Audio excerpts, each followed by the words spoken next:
오늘 강연을 끝나면은 이제 여러분들은 이제 다이어트에 성공하실 겁니다. 네, 그렇게 되길 응원하고요. 이제 2025년도도 아프지 않고 건강하게 될 것이라고 저는 생각합니다.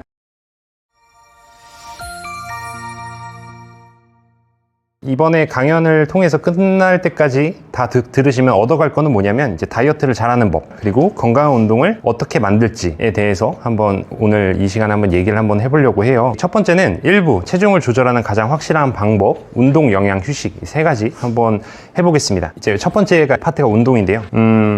1970년대와 그리고 2020년대, 우리 여기 그림 있죠? 그림 도표로 한번 보면은 1970년대와 20년대가 과연 어떤 게 좀 다른 건지 이걸 한번 볼까 해요. 1970년대는 육체 노동을 많이 했죠. 아무래도 몸을 더 많이 사용하는 그런 직업군과 이제 우리나라가 6.25 전쟁을 끝나고 나서 산업혁명으로 점점 발전함으로 인해서 경제 성장률도 두 자릿대로 많이 올라갔고, 그럼으로 인해서 굉장히 지어야 되는 것도 많고, 이제 약간 철강이나 이런 산업이나 제조나 이제 이런 것들이 많다 보니까 우리 몸을 쓰는 것들이 되게 많았어요. 그것뿐만 아니라 굉장히 많이 미숙했죠. 그래서 뭐 엘리베이터나 에스컬레이터나 이런 것들 좀 문명이랑 발달되지 않은 것들이 많았기 때문에 우리 육체 노동이나 이런 활동 대사량, 그래서 움직임이 되게 많았어요.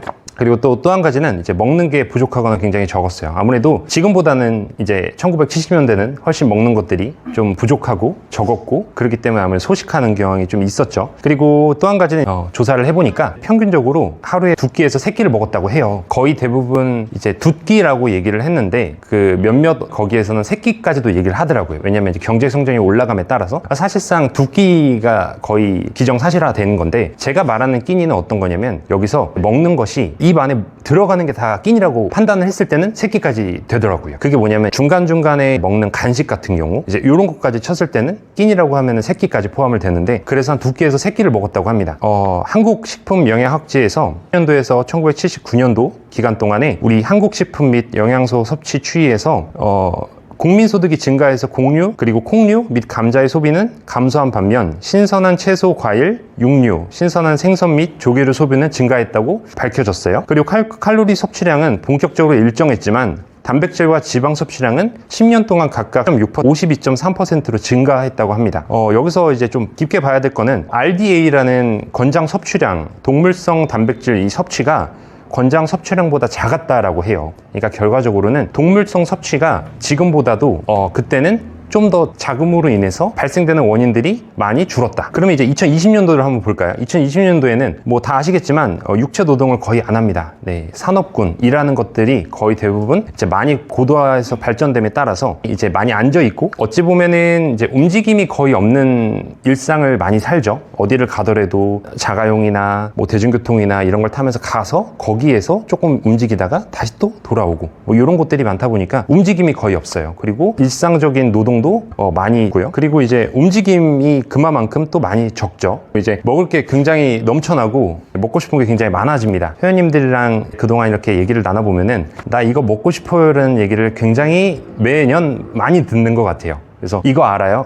이거 엄청 맛있던데? 이 얘기를 되게, 지금 이제 제가 12년 차인데 12년 전부터 지금까지 돌이켜봤을 때 굉장히 그 얘기하는 것들이 굉장히 많아졌어요. 뭔가 약간 매년 올라가면서 이것도 몰라요? 약간 이런 느낌으로. 그래서 이거 당연히 먹는 건데 당연히 먹어야 될 그 가지수를 굉장히 늘어났어요. 이제 또 연구 결과 평균적으로 2020년도에는 3끼에서 5끼를 먹었다고 해요. 그래서 3끼는 당연히 먹는 거고요. 거기에서 5끼까지. 그래서 제가 이제 심했던 분들 얘기를 좀 들어보면, 식단을 얘기를 하면은 거의 하루에 7끼 에서 많게는 뭐 9끼까지 굉장히 많이 먹는 걸. 그러니까 간식도 끼니니까 그런 것까지 포함하면 아침, 점심, 저녁은 당연하고 거기 사이에 간식해서 야식까지. 그래서 굉장히 하루에 그냥 계속 먹기만 하는 그런 것들이 좀 많아졌어요. 그래서 이제 100kg 넘는 회원님들이랑 이제 얘기를 하다 보면은 그냥 그 하루의 일상이 먹는 걸로 다 되어 있어요. 그래서 계속 먹는 거예요. 눈은 뜨자마자 자기 전까지. 어떤 회원님 얘기 들어보면은 자기는 조금밖에 안 먹었다고 얘기를 하는데, 그걸 막상 얘기를 들어보면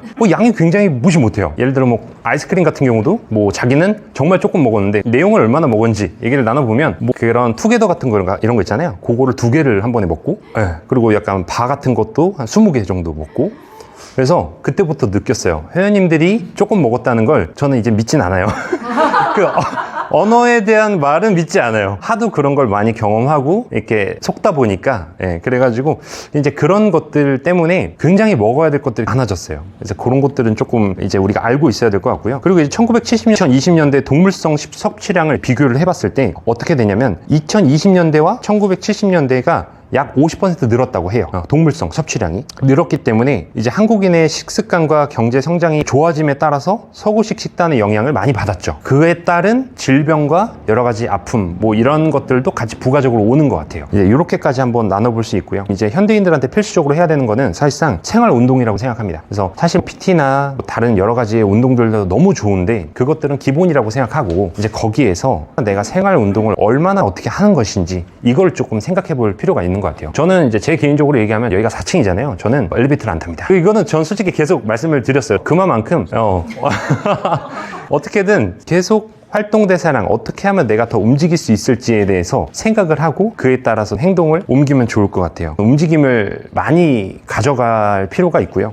집안에서도 많이 움직이는 게 되게 좋고요. 한 예로 제가 수업을 했던 회원님 중에서 기억에 남는 회원님이 한 48kg 된 남자분인데 키가 굉장히 좀 컸어요. 저랑 비슷하거나 좀 컸어요. 굉장히 말랐죠. 엄청나게 말랐는데 그 회원님과 그리고 조금 90kg 넘는 이제 여성 회원님 키는 조금 작으시고 그 회원님 두 분을 삶을 비교를 했어요. 제가 이제 계속 물어봤죠. 똑같은 질문을 똑같이 했어요. 이제 하루에 어떻게 움직이시냐, 그리고 어떻게 집에 계시냐, 집에서는 뭐 하시냐, 그리고 운동할 때도 제가 이제 중간에 쉬는 시간에 어떻게 하는지도 제가 봤어요. 근데 그 40kg대 남자 회원님은 쉬는 시간에 가만히 있지를 못해요. 일단 움직여요. 이 공간에서 계속 움직여요. 어떻게든 움직임을 찾고 자꾸 막 물 마시고 왔다 갔다 하고. 그런데 그 여성 90kg 여성 회원님은 가만히 있어요. 심지어 화장실도 참아요. 움직이지 않아요. 그래서 그 다른 것들을 보면서 제가 좀 충격을 먹었어요. 그래서 이럴 수도 있구나. 이렇게 생활 패턴이 바뀌면 이렇게 되는구나. 그래서 그 40kg대 남자 회원님의 얘기를 들어보니까 그 본인만의 그런 게 있었어요. 육상 선수였고 이제 그에 따른 먹는 것에 대한 트라우마가 있고 체중을 조절해야 되고 선수를 조금 했었기 때문에 이제 그런 것들로 인해서 다가오는 상처와 아픔 뭐 이런 것들이 있더라고요. 그래서 사실상 움직임 같은 경우가 내가 곰곰이 생각해보면 그 사람의 성격이랑 가치관도 어느 정도 발달이 되고 그 안에서 되긴 하는데 그럼에도 불구하고 후천적인 노력으로 인해서 변화가 될 수 있어요. 제가 그 회원님이랑 얘기 나눠보고 조금 이제 마음적인 힘든 것들도 어느 정도 좀 해결할 수 있는 방안도 얘기를 하면서 해가지고 이제 먹는 양도 조금씩 늘리고 소화하는 것도 하고 그리고 가만히 있게 하고 PT 시간에 제가 움직이지 말라고 했어요. 쉬는 시간에 가만히 있으라고 움직이지 말라고 이렇게 하면서 조금씩 하다 보니까 살이 조금씩 쪘어요. 그렇게 해서 5kg, 10kg 이렇게 쪘거든요.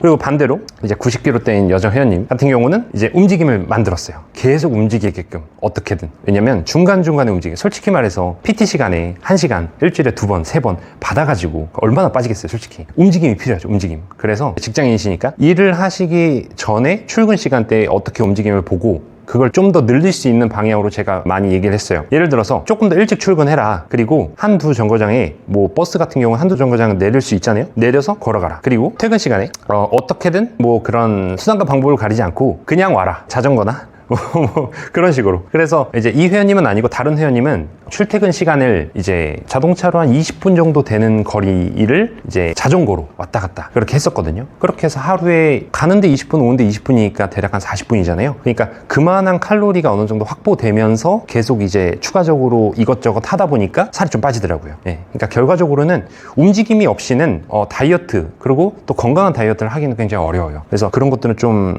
아시면 좋을 것 같고요. 결과적으로 생활 움직임, 활동 대사량, 이 내가 하루에 활동할 수 있는 대사량을 많이 빼야지 다이어트가 좀 될 수가 있습니다. 다음으로 넘어가면 이제 운동에서는 이제 지속 가능한 변화, 이제 눈바디 다이어트 인데요. 이 눈바디 다이어트는 사실 제 책 제목이기도 하면서 굉장히 저는 중요하다고 저는 생각을 해요. 혹시 뭐 인바디, 뭐 눈바디 이런 거 혹시 아는 사람 있나요? 혹시 네, 인바디는 뭘까요? 체지방. 맞아요. 저쪽에 있는 거. 네, 체지방. 그건 이제 전기로 측정하면서 내 몸의 지방과 뭐 근력과 뭐 여러 가지를 측정해 줄 수 있는 거죠. 그럼 눈바디는 뭘까요? 혹시 아는 사람 있나요? 눈바디.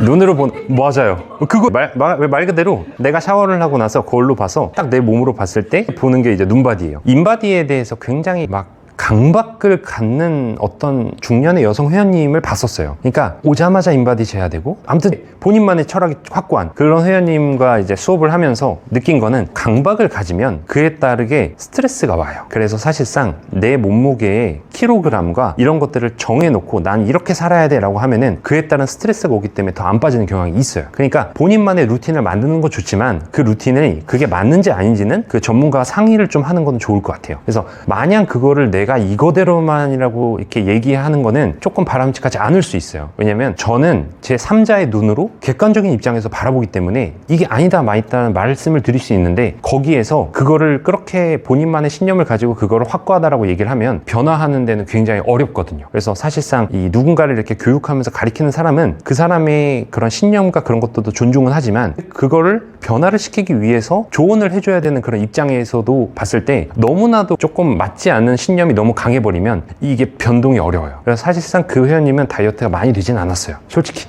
되긴 했지만. 그래서 그만큼 본인이 그런 신념을 어느 정도의 가진 거를 조금은 내려놔야 돼요. 그래서 조금 들을 귀를 조금 열어놓고, 지금 솔직히 말하면 제가 그 12년 전에 트레이너 공부했던 그 내용과 지금의 내용이 좀 틀린 것들도 있어요. 다시 공부하고 변화가 되고, 그래서 영양학적으로도 계속 발달이 되고 계속 달라지고요. 그리고 이 운동 쪽으로도 처음에는 그게 맞았는데 연구를 해서 미국이 우리나라보다 10년이 앞서가 있으니까 미국의 결과에서 다시 조사했더니 이게 아니더라. 스포츠나 이런 것들에서 우리 몸이 더 효과적으로 나오는 칼로리가 이런 동작이더라. 이런 것들이 계속 나오는데, 그런 것들을 계속 보고 공부를 하는데, 그런 회원님들이 유튜브나 어디 정보에서 보고 이거예요, 난 이거 보고 이거라고 생각했는데요, 왜 아니에요? 라고 했을 때는 그거에 대한 이제 토론을 하느라고 운동도 못하고 아무것도 못하거든요. 이제 지속 가능한 변화를 하기 위해서는 우리가 이제 눈바디를 되게 중요시 여겨야 돼요. 옷을 벗었을 때 거울에 비친 내 모습이 그게 정답일 수 있어요. 점차적으로 조금씩 눈바디로 내 몸이 어떤 것이 나와 있는지 들어가 있는지 이런 것들을 확인하면서 하는 게 되게 좋을 것 같아요. 그러면 이제 유산소랑 무산소 한번 보겠는데요. 유산소랑 무산소에 대해서 차이에 아시는 분 있나요? 유산소는 뭐고 무산소는 뭐다. 여기 저 혼자 있나요? 네. 무산소는 뭘까요, 그러면? 그냥, 편안하게. 웨이트, 맞아요. 트레이닝. 네. 지금, 여기가 웨이트 트레이닝 하는 곳이죠. 또 혹시 뭐 무산소에 대해서 또 아는 거 있나요? 무산소요? 무산소가 뭘까요? 그럼 유산소는 뭘까요? 네. 말 그대로, 유산소는 그 있을 유라고 해서 산소를 필요하면서 하는 운동, 그리고 무산소는 없을 무해서 산소가 필요 없는 그런 운동들을 가리켜요. 그러면은 유산소와 무산소의 차이가 뭘까요? 어떤 걸 유산소로 하고 어떤 걸 무산소로 할까요? 호흡? 그쵸, 호흡. 그러면 사람이 얼마만큼 숨을 참을 수 있을까요? 대략 1분? 1분? 그쵸. 조금 더 폐활량이 좋은 사람은 3분까지 하겠죠? 정답입니다. 3분을 기점으로 유산소와 무산소가 나뉘어요. 그래서 보면은 무산소를 3분 이상 하는 사람은 없어요. 굉장히 무거운 고중량을 3분 동안 들어올리는 사람은 없어요. 만약에 약한 무게를 3분 동안 들어올리는 건 그건 유산소성 운동에 속해요. 2kg, 1kg 덤벨을 내가 3분 이상 동안 계속 움직이는 거는 유산소성 운동이고, 20kg, 30kg 굉장히 고중량을 가지고 움직여서 하는 거를 무산소라고 해요. 그러니까 유산소와 무산소의 정의를 나누고 그에 따른 유무산소 운동을 혼합하는 게 굉장히 도움이 돼요. 솔직히 무산소는 왜 해야 되냐면, 우리가 지금 중력 안에 살잖아요. 지구라는 중력 안에 사는데, 중력에 있는 그런 압박을 받아요, 우리가 알게 모르게. 안 그러면 달처럼 조금만 뛰면 튀잉튀잉 튀어나가겠죠. 중력을 받는 사람들은 무산소 운동을 어느 정도는 계속 트레이닝을 해줘야 돼요. 10년대 사람들은 무거운 것들을 많이 들고, 뭐 좀 더 나아가면 지게 같은 거 들고, 70대 할아버지 회원님들한테 얘기를 들어보면 나 때는 말이야 학교를 가려고 산을 2개를 넘었어, 뭐 이런 얘기를 실제로 들었거든요. 뭐 그런 식으로 무거운 거를 하거나 움직임을 많이 하거나 그에 따른 어느 정도의 근육에 대한 자극을 줘야 돼요. 그렇게 해야 우리 근육이 계속 성장을 해요. 근데 근력 운동을 안 하면은 자꾸 우리 몸은 퇴화가 돼요.